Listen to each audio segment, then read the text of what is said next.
Cela fait maintenant des décennies que nos sociétés occidentales voient leurs liens sociaux ravagés. Ces mêmes liens sociaux qui tissent et désagrègent des peuples, qui construisent et détruisent des nations, sont désormais des choses faillibles et fragiles.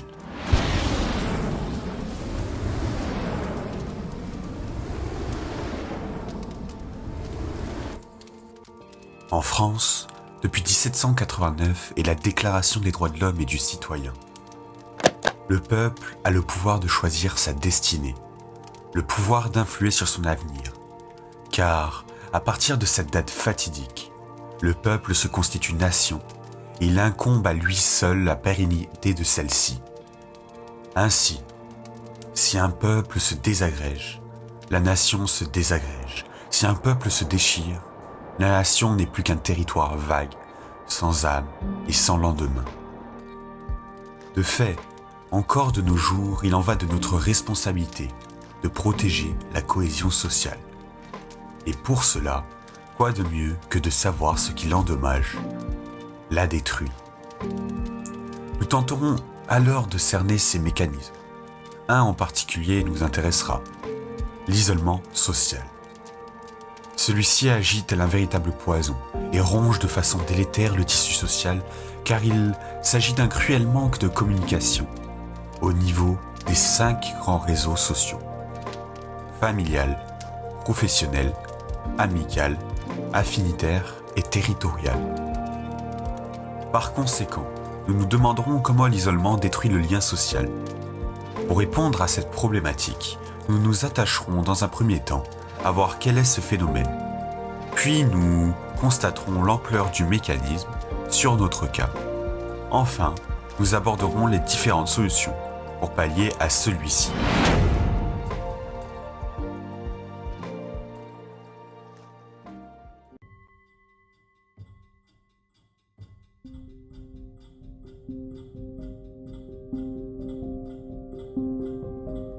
Commençons par tenter de trouver les définitions de l'isolement social. Tout d'abord, l'isolement social, c'est un problème de communication au niveau des 5 grands réseaux sociaux, familial, professionnel, amical, affinitaire et territorial, comme nous l'avons énoncé plus tôt. Cela est dû à de fortes différences de perspective, de points communs ou de compréhension. En fait, ces différences peuvent être physiques, causées par une maladie, un handicap, une difformité ou des différences d'âge. Sur le plan psychologique, il peut s'agir de différences de religion, de personnalité, de passe-temps et d'intérêt. L'anxiété, l'addiction, la dépression ainsi que les troubles du comportement ne sont qu'une partie des pathologies qui peuvent expliquer ce phénomène d'isolement social. Selon le Conseil économique, social et environnemental, l'isolement social est la situation dans laquelle se trouve la personne qui, du fait de relations durablement insuffisantes dans leur nombre ou leur qualité, est en situation de souffrance et de danger. L'isolement social est un phénomène à multiples facettes, peut signifier l'absence ou la rareté des liens, mais il peut aussi être vécu quand la qualité des relations est insuffisante. Et la vie sociale ne se chiffre pas en nombre de liens, les liens sociaux insuffisants en termes de qualité peuvent engendrer un sentiment d'isolement d'individu, alors même qu'il vit au milieu des autres. Cependant, il ne faut pas confondre isolement social et solitude. L'isolement se distingue de la solitude par un fait. La solitude peut être souhaitée et donc non douloureuse, alors que l'isolement est subi et non souhaité. Ensuite, du fait de sa complexité, ce phénomène engendre pléthore de conséquences tout en admettant un grand nombre de causes. Il peut alors survenir lorsqu'un individu expérience de l'exclusion sociale, qu'il se sent au banc de la société face à l'importance croissante de la productivité dans nos sociétés capitalistes. Par exemple, après une rupture dans le parcours de vie, comme après un deuil ou un éloignement géographique.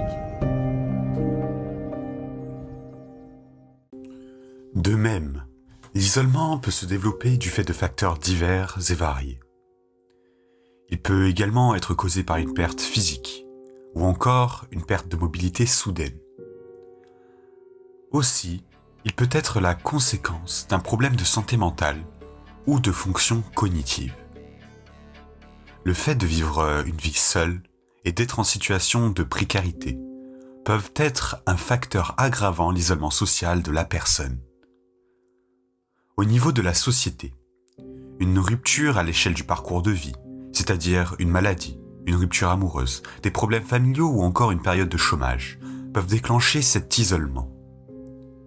Celui-ci peut accentuer et accélérer perte d'autonomie, notamment chez les personnes les plus âgées, rendant ainsi plus difficile une quelconque aide ou accompagnement des bénévoles et des professionnels. De même, nombreuses sont les études à avoir démontré que l'isolement social est la cause d'un grand nombre d'aides inadaptées envers ces individus. L'isolement social s'avère être en effet un facteur de mortalité précoce pour les personnes âgées. Plus intéressant et troublant encore, en plus d'être avec la solitude un facteur augmentant le risque de mort prématurée, l'isolement social a un impact physique très conséquent, agissant ainsi tel que d'autres facteurs de risque bien connus, le tabagisme, l'obésité ou encore la sédentarité. En guise d'exemple, avançons une étude menée en 2018 par le docteur Martin Junot à l'Institut de cardiologie de Montréal et présentée par l'Observatoire de la prévention, intitulée « L'isolement social, un important facteur de risque de mortalité prématurée ». Celle-ci, après pléthore d'années de recherche, indique que les personnes âgées ayant des relations sociales décentes ont un risque de mortalité prématurée abaissé de 50% lorsqu'on les compare à celles dont les relations sociales sont limitées et s'avèrent être insatisfaisantes. Un impact analogue à l'abandon du tabagisme. Ces résultats sont en accord avec les données acquises par la Harvard Study of Adult Development qui étudie depuis 1939 les facteurs impliqués dans le vieillissement en bonne santé, tant du point de vue physique que psychologique. Cette étude, étalée sur 75 ans, tire de fait une conclusion principale s'avérant plutôt simple. Le bonheur, ainsi que la santé à la fois physique et mentale d'une personne, réside sur une bonne qualité des relations interpersonnelles entre elle et la société. Ce phénomène implique par conséquent la création d'un cercle vicieux. Moins on parle aux autres, moins on a confiance en nous, alors moins on parle aux autres. Ce qui rend l'individu de plus en plus indépendant et détaché de la société, alors que, paradoxalement, pour s'en sortir, les liens sociaux sont nécessaires et essentiels. C'est par l'action que l'on prend confiance en soi. Nous pourrions effectuer un parallèle avec d'autres sociologues qui théorisent certaines formes de désagrégation du lien social. C'est notamment le cas de Robert Castel ou encore Serge Pogam. Ce dernier a théorisé la disqualification. Selon lui, il s'agit du processus d'affaiblissement ou de rupture des liens de l'individu avec la société au sens de la perte de la protection et de la reconnaissance sociale.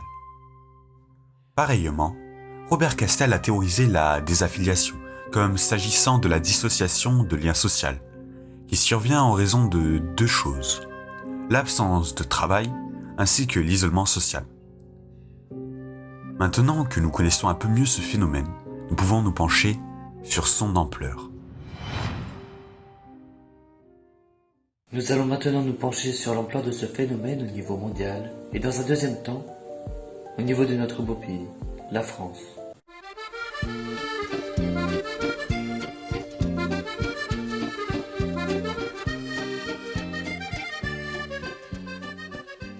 Pour ce faire, nous nous baserons sur un cas fortement répandu, celui des hikikomori.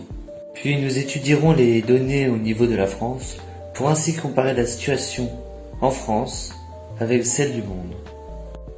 Avant de nous pencher sur le cas des hikikomori, nous nous devons de vous donner une brève définition. Les hikikomori, qui peut se traduire par cloîtrés, reculés, ce sont des adolescents et jeunes adultes qui se retirent de toute vie sociale et vivent reclus dans leur chambre.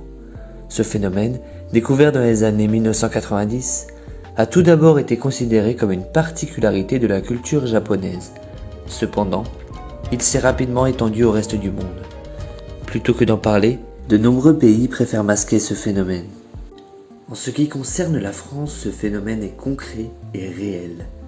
Bien que certaines organisations en fassent la prévention, ce sujet est très peu approfondi. Ainsi, peu de personnes sont au courant de l'ampleur de ce problème. D'après de récentes études datant de 2018, portées par la Fondation de France qui va appuyer mon intervention, au cours des 10 dernières années, l'isolement relationnel au sein de la population française n'a cessé d'augmenter et touche maintenant plus de 7 millions de Français. Oui, 7 millions de Français, soit 14% de notre population, ce qui n'est pas moins que 3 millions de plus qu'en 2010. Ce phénomène gagne du terrain et ne se limite plus comme autrefois aux catégories les moins aisées.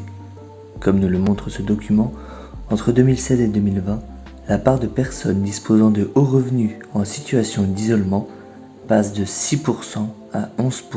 De même, bien que ce soit encore les personnes en situation de handicap ou tout simplement âgées qui subissent le plus ce phénomène, et bien qu'ils aient jusque-là été épargnés, à l'heure actuelle, le nombre de jeunes en situation d'isolement est fulgurant. 13% des jeunes sont aujourd'hui touchés par l'isolement, soit presque autant que l'ensemble de la population, puisque de nos jours il représente près de 14% de celle-ci. Ce chiffre s'explique en partie par la hausse de la pauvreté chez les gens. Rappelons que la classe des 18-29 ans est la plus pauvre. L'isolement au sein de la population française avec la situation difficile que nous avons traversée et que nous continuons d'affronter n'a fait qu'augmenter ce chiffre et est dû à de nombreux facteurs. Que ce soit par l'augmentation du taux de chômage et ainsi de précarité, mais encore la perte soudaine d'un proche, l'impossibilité de côtoyer ses amis, sa famille, ses parents, ses grands-parents pour la plupart. Nous reviendrons cependant dessus plus tard. Nous allons maintenant voir que bien que l'isolement concerne toute classe sociale, il va cependant de pair avec précarité. En effet, les personnes isolées connaissent des conditions de vie bien plus précaires que la moyenne des Français disposant déjà de bas revenus. Ils étaient 12% en 2019 à déclarer être au chômage, contre 7% de la population. Ce sont cependant les personnes en situation de handicap ou souffrant de différentes maladies qui représentent à l'heure actuelle la plus grande part du nombre de personnes en situation d'isolement, 51%. Nombre d'entre eux limitent l'interaction avec leurs proches de peur d'être un poids pour eux. Leur seule solution est donc de se replier sur soi, de couper tout contact avec la société, de s'enfermer véritablement pour peu à peu disparaître. Pour ce qui est du suicide et tentatives de suicide, les données sont assez floues. En effet, les chiffres recensés ne font pas la différence entre suicide dû à la précarité ou différentes formes d'agression verbale, physique, sexuelle ou sous forme de cyberattaque. Cependant, il nous est dit qu'en France, les principaux facteurs de suicide sont dus à la dépression et à l'isolement social. Le suicide en France est de 13,2 personnes pour 100 000 habitants, l'un des taux de suicide les plus élevés des pays européens. Comme nous le montre le document 4, la France est le pays européen le plus touché par l'isolement. Pour pallier à ce phénomène qui ne cesse de perpétuer au sein de notre société, de multiples organisations voient le jour. Nous vous proposons donc de vous les présenter et d'en faire l'étude. Enfin, il y a différentes solutions qui se présentent pour lutter contre ce phénomène. Il y a par exemple les métiers où les personnes sont spécialisées dans le domaine, tels que les psychiatres ou les psychologues, et il y a les associations, voilà, comme la Croix-Rouge en France ou le mouvement Stay Connected aux États-Unis. Comme nous l'avons dit auparavant, l'isolement social est majoritairement dû à la solitude et à la dépression d'un individu. Et certains décident que mettre fin à leur jour est la meilleure des solutions. C'est pour ça qu'il faut toujours surveiller les proches ou les individus impactés par cette dépression. Et il faut vraiment repérer les signes. Et ces signes sont simples à repérer, vu qu'on les a tous subis au moins une fois dans notre vie. Il y a bien sûr ceux qui sont plutôt straightforward, comme l'isolement ou la solitude. Mais il y a aussi le manque de nutrition, le manque de communication et le manque de sommeil. Maintenant, si ces signes durent longtemps ou s'aggravent, il faut contacter un médecin spécialiste. Il existe de même un numéro de prévention de suicide, la Suicide Line comme on pourrait l'appeler, qui est le 3114, qui a reçu une énorme augmentation d'appels. Après l'interview de Stromae, il a parlé de sa dépression et de son absence dans la musique, qui était le message derrière son nouveau single. Maintenant, route pour le Japon.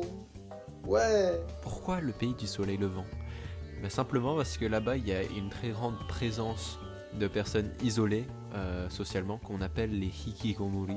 Et les Japonais, comme toujours, ont trouvé une solution très créative et extrêmement originale. Il s'agit des rental siblings, girlfriends, boyfriends, etc.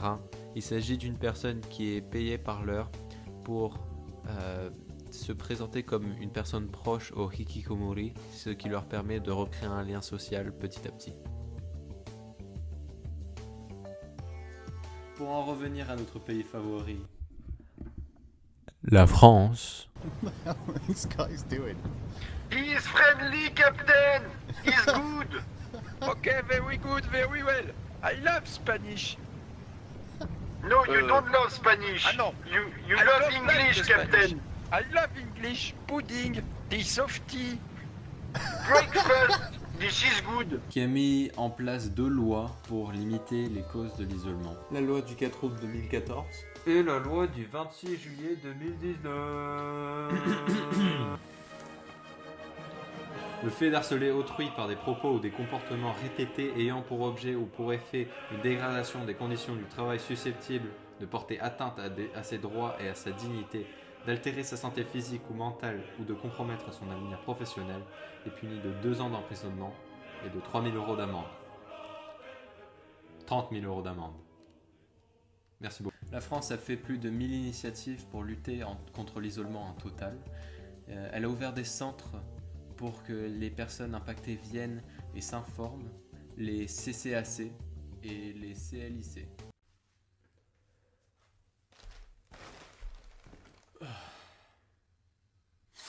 Et bien le bonjour. Il semblerait que j'ai oublié un tout petit détail, mais vraiment tout petit.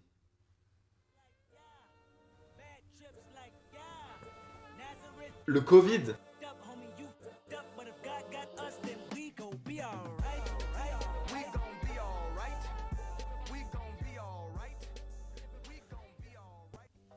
En effet, c'était plutôt bête de ma part d'avoir oublié ce que la France a subi, qui est probablement la plus grande vague d'isolement de toute son histoire. En 2020, l'annonce d'un confinement de la part du président a effrayé tous les adultes en termes de situation financière, de nourriture ou d'éducation. Ce qui a d'ailleurs ravi les enfants de ne pas pouvoir aller à l'école. Mais la plupart des étudiants à l'université habitaient dans un espace de moins de 100 mètres carrés, ne pouvant pas aller voir leurs proches. Ceci a énormément affecté leur morale. Certains citoyens ont perdu leur travail et les bourses données par la France n'ont pas suffi à tous. L'économie de notre chère patrie a complètement chuté, comme pour la plupart d'autres pays, et une rupture de liens sociaux si brusque a bouleversé une nation autrefois en paix.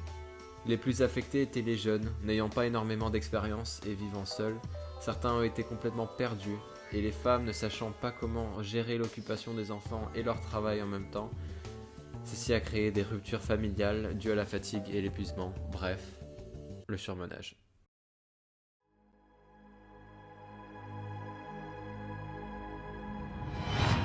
En conclusion, nous avons pris conscience de l'ampleur de l'isolement social, phénomène encore trop sous-estimé de nos jours, surtout lorsqu'il s'agit de la sphère publique. L'isolement social est partout, il corrompt et délite la cohésion sociale, pourtant matière essentielle et primordiale à la création d'une nation et d'une société stable. En effet, si les liens sociaux sont rongés, c'est toute la société qui peut s'écrouler. De fait, il devient nécessaire de parler, malgré leur complexité, de ces sujets oubliés. Alors oui, des mesures sont impératives. Il est de notre devoir d'étouffer ce phénomène trop présent. Malgré les aides apportées, il reste encore aujourd'hui bien vivace. Cependant, il est loin d'être effronté de penser qu'avec du temps et de l'énergie, nous créerons une société capable de venir à bout d'un tel problème et qu'un jour, même lui, sera relayé au rang d'anecdote inscrite sur un vieux manuscrit poussiéreux.